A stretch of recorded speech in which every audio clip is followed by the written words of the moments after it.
Okay, Aparna ജീവ സംബന്ധമായിട്ടുള്ളൊരു കാര്യം സംസാരിക്കാൻ വേണ്ടി വന്നതാണ്.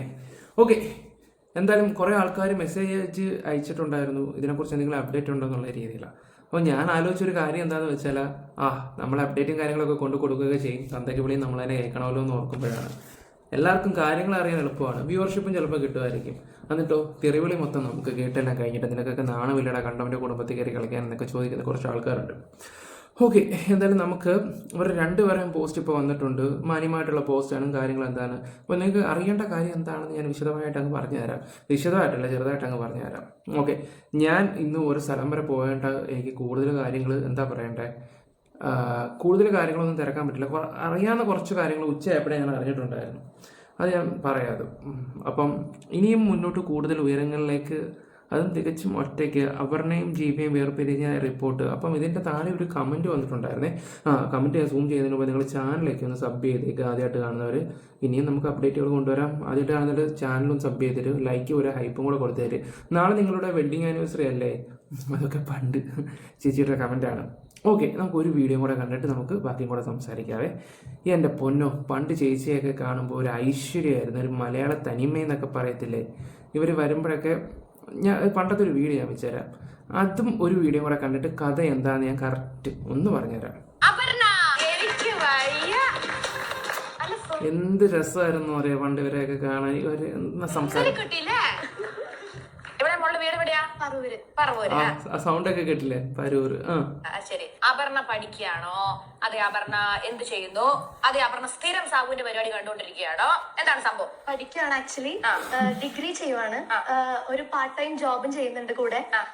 സാബു ചേട്ടന്റെ ഭയങ്കര ഫാനാണ്. ചേച്ചിയുടെ ഇവരുടെ ഫസ്റ്റ് ഡാൻസ് പെർഫോമൻസ് കണ്ടപ്പോ തുടങ്ങിയ ഫാനാണ്. സാബുവിന്റെ നാണോ സന്തോഷം എന്തൊക്കെയാ. എന്താണ് മോക്ക് ഇത്രയും കണ്ടസ്റ്റൻസ് ഉണ്ടായതില് സാബു എന്നൊരു വ്യക്തിയോട് ഇത്ര ആരാധന മൂത്ത് ബ്രാൻഡായി പോയത് എങ്ങനെയാണ്? സാബു ചേട്ടൻ ഭയങ്കര ജെന്യൂൻ ആണ്. എനിക്ക് സംസാരം കേൾക്കുമ്പോഴാണ് പറ. പുള്ളിക്കാരൻ നല്ല ഡാൻസർ ആണ്. അതൊക്കെ ഭയങ്കര ഡാൻസ് ആണ് മുഖ്യ ഘടകം എന്നാണ് പറയുന്നത്. നല്ല ജെന്യൂൻ ആണ്, നല്ലൊരു മനുഷ്യത്വമുള്ള. സാബുജിന്റെ ചിരി ഭയങ്കര ഇഷ്ടമാണ്. ഓക്കെ ഓക്കെ ഓക്കെ, അടിപൊളി. ഇനി നമുക്ക് വേറൊരു വീഡിയോ കാണിച്ചു തരാം. എൻ്റെ പൊന്നോ, അന്നേ ഞാൻ ഈ ഒരു വീഡിയോ നോട്ടം ഇട്ട് വെച്ചിരിക്കുകയായിരുന്നു. ആദ്യം ഈ വിഷയം വന്നപ്പോൾ ഞാൻ ഇത് എയർപോർട്ടിൽ നിന്ന് വന്ന സമയത്തെ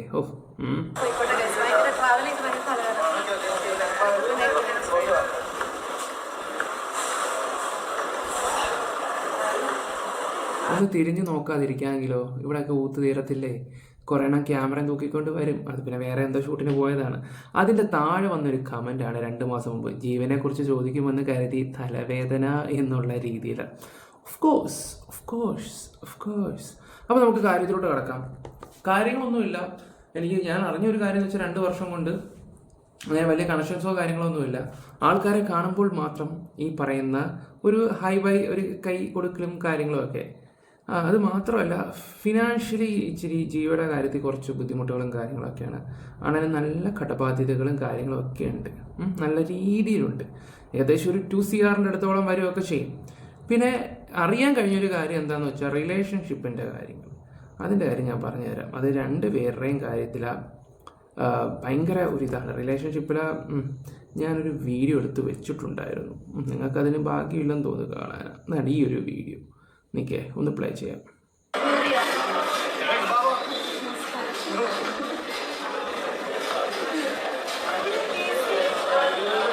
ഈ ഒരു വീഡിയോയുടെ താഴെ ഒരു കമൻറ്റ് വന്നിട്ടുണ്ടായിരുന്നു. അതും കൂടെ ഞാൻ ജസ്റ്റ് ഒന്ന് വെച്ച് തരാം. എന്നിട്ട് ബാക്കി പറയട്ടെ. എല്ലാ ഫാമിലിയെ പോലെ ഇവരും നല്ല അഭിനയം കാഴ്ചവെക്കുന്നു. 4 മാസം മുമ്പ് വന്ന കമൻറ്റാണ്. ജനങ്ങൾക്ക് ഇതൊക്കെ മനസ്സിലാവുന്നുണ്ട്. നിങ്ങളെ ഫോളോ ചെയ്യുന്ന ഓരോ വ്യക്തികൾക്കും കാര്യങ്ങൾ മനസ്സിലാവുന്നുണ്ട്.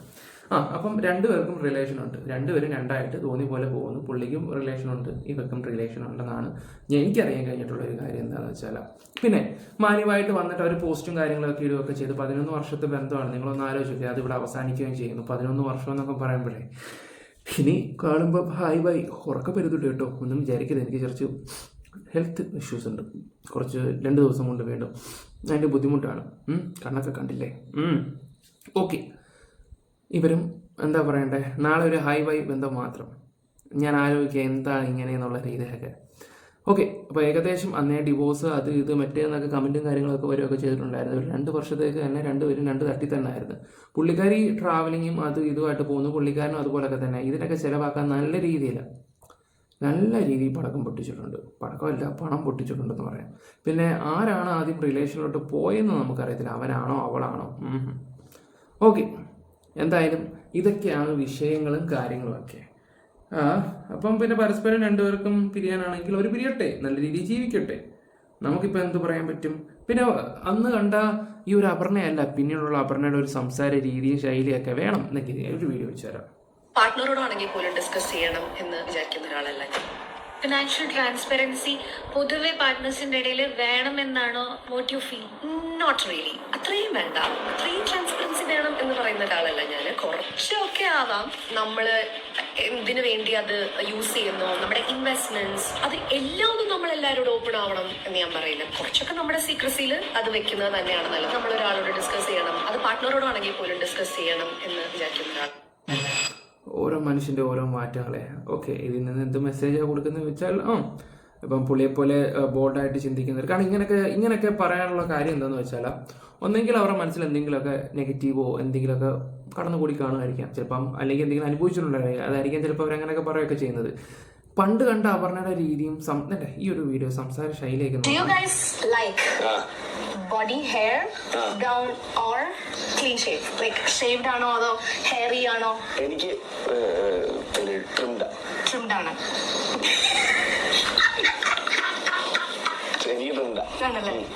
അത് അതിന് റീസൺ ഒരു റീസണും ഇല്ല, എനിക്ക് അതാ ഇഷ്ടം. എനിക്ക് ചിന്തിക്കാൻ പറ്റത്തില്ല, നമുക്ക് വേറെ എന്തെങ്കിലും പറയാം.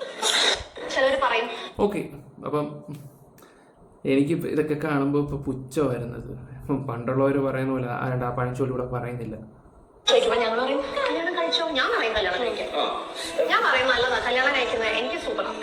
എന്റെ ലൈഫിൽ അടിപൊളിയായിരുന്നു. എന്റെ ഡാഡി മമ്മി ഭയങ്കര സ്ട്രിക്റ്റ് ആയിരുന്നു. പക്ഷെ കല്യാണം കഴിഞ്ഞപ്പോഴത്തേക്കും ഞാൻ ഭയങ്കര ഫ്രീ ബേർഡ് ആ വൈബ്. അതെ, അവരായിരുന്നു ശരി എന്ന് തോന്നുന്നു. വീട്ടിലെ സാധനങ്ങളൊക്കെ മറക്കുന്ന കാര്യങ്ങളൊക്കെ വെച്ച് നോക്കി കഴിഞ്ഞാൽ ഇയാളാണ്.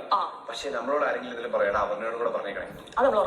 അത് വിഷയമാണ്, അത് വൻ വിഷയമാണ്. എന്റെ അടുത്ത് പറയില്ല. അപ്പൊ ഞാൻ പറയട്ടെ, ചേച്ചി ഇപ്പം ചേച്ചിയുടെ ഹസ്ബൻഡ് ചേട്ടൻ വന്നിട്ട് ചേച്ചിയോട് ഒരു കാര്യം വളരെ അത്യാവശ്യമായിട്ട് പറയേണ്ട ഒരു കാര്യം അത് പറഞ്ഞില്ല. തേർഡ് പേഴ്സൺ വഴി ചേച്ചി അത് അറിയുക. എന്നിട്ട് ആ തേർഡ് പേഴ്സൺ ചേച്ചിയോട് ചോദിക്കുക, അല്ല അപ്പം ആള് പറഞ്ഞില്ലേ എന്ന് ചോദിക്കുമ്പോ ചേച്ചി അവിടെ ഇങ്ങനെ നിന്ന് വിയർക്കും. അപ്പൊ ചേച്ചി പറയും അത് പറഞ്ഞില്ല, മറന്നുപോയി കാണും. അങ്ങനെ ഞാൻ എത്ര തവണ പറയണം? അമ്മിക്കല്ലിന്റെ അടുത്ത് തലക്കിട്ട് അടിക്കും ഞാൻ. ഓക്കെ, അപ്പൊ ഇങ്ങനെയുള്ള കൊച്ചു വീഡിയോസുകളാണ് ഇപ്പൊ ഓടിക്കൊണ്ടിരിക്കുന്നത്. കല്യാണം കഴിഞ്ഞ വെരി നെക്സ്റ്റ് ഡേ മുതൽ പിന്നെ നമുക്ക് ഒന്നേന്ന് പറഞ്ഞ് ചിന്തിക്കാൻ പറ്റത്തില്ല. എന്നാ രണ്ടാ. അപ്പൊ അങ്ങനെ ഒരു 16 months അത് പുതുമോടിയ ഫുൾ അടിച്ചു പൊളി കറക്കം ട്രിപ്പ് അങ്ങനെ ഇങ്ങനെ നടക്കുക. ഒരു ദിവസം രാത്രി പോവാ. അപ്പൊ പോകാൻ നേരത്താണ് റിയലൈസേഷൻ ഉണ്ടാകും. അപ്പൊ എനിക്ക് ഭയങ്കര സങ്കടം വന്നു. പക്ഷെ ഞാൻ കരഞ്ഞതിന്റെ ഇടയ്ക്ക് വേറൊരു കോമഡി ഉണ്ട്. എനിക്ക് സങ്കടം കണ്ണൊക്കെ നിറഞ്ഞിട്ട് ഇങ്ങനെ വരും കേട്ടോ. അപ്പൊ എനിക്ക് എന്റെ മനസ്സിലുണ്ട് കരയരുത്, കരഞ്ഞു കഴിഞ്ഞാൽ ഷിട്ട് കരഞ്ഞ ഔട്ടാവും. ഞാൻ ഇങ്ങനെ കൊട്ടിച്ചു പിടിച്ച് നിൽക്കട്ടോ. ഷിട്ട് കൊണ്ട് പോയിട്ട് എനിക്ക് സഹിക്കാൻ വയ്യ. ഞാൻ തിരിഞ്ഞ് അപ്പുറത്ത് പോയിട്ട് ഞാൻ കണ്ണിങ്ങനെ തുടച്ചു തട്ടല്. ഞാൻ വിചാരിച്ച അമ്മ ആശ്വസിപ്പിക്കാൻ വിളിക്കാം. ഞാൻ തിരിഞ്ഞ കേട്ടോ ഒരു സെൽഫി ഒരു മിനിറ്റ് പിന്നെ അത് അതിന്റെ സൈഡിൽ കൂടെ പോകുന്ന വേറെ സാധനം. ഓക്കെ, അപ്പൊ ഇവരുടെയൊക്കെ വ്ളോഗും കാര്യങ്ങളൊക്കെ ഇഷ്ടപ്പെട്ട ആൾക്കാരോടൊക്കെ ഒന്നേ പറയാനുള്ളൂ, അവരൊക്കെ ലൈഫ് എൻജോയ് ചെയ്യാണ്, പരസ്പരമല്ല. അതും കൂടെ ആലോചിക്കുക. ഓക്കെ, എന്തെങ്കിലുമൊക്കെ ആട്ടെ, രണ്ടുപേരും പരസ്പരം വിലയ്ക്കും മുള്ളിനും കേടില്ലാത്ത രീതിയിലൊക്കെ വഴക്കുണ്ടാക്കാതെ കാര്യങ്ങളൊക്കെ നല്ല രീതി അവസാനിപ്പിച്ചു, അത്രമാത്രം. കൂടുതൽ അപ്ഡേറ്റും കാര്യങ്ങളുമൊക്കെ എനിക്ക് തോന്നുന്നു കറക്റ്റ് കൊണ്ടുവരുന്നത് ചിലപ്പോൾ സായി കൃഷ്ണ ആയിരിക്കും, നമ്മുടെ secret agent. Okay, bye, love you all guys. ഞാൻ ഉച്ചയ്ക്ക് അറിഞ്ഞ കുറച്ച് കാര്യങ്ങളാണ് ഈ റിലേഷൻഷിപ്പിൻ്റെയും അതും ഇതും, പിന്നെ കുറച്ച് കടങ്ങളുടെ കാര്യങ്ങളൊക്കെ എല്ലാവർക്കും ഉണ്ട്, രണ്ടുപേർക്കും ഉണ്ടെന്ന് അറിയാൻ കഴിഞ്ഞത്. എല്ലാം മാറി നല്ല രീതിയിൽ ജീവിക്കട്ടെ. Bye, love you all by.